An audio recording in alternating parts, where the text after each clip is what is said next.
At dito na naman tayo guys, at ito ay 900 series na perimeter. Ayan guys, dahil wala tayong puncher kaya mano-mano ang pagkaltas sa mga kakaltasan ng perimeter. Ayan, sa double jam ako magkakaltas yan guys.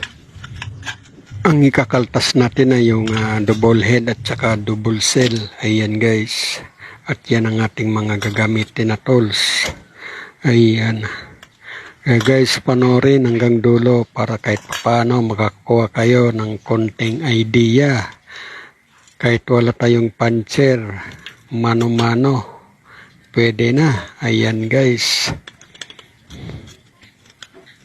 900 series profile aluminum. Ayan guys. Konting tiyaga lang dahil wala tayong pang puncher sa ganitong aluminum. Ayan guys, tsagan lang talaga ang pagkaltas. Ayan, ginamitan ng long nose. Ayan,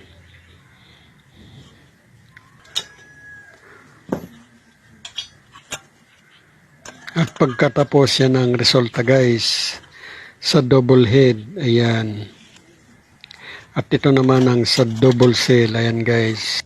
Okay guys, hanggang dito na lang. Thank you for watching.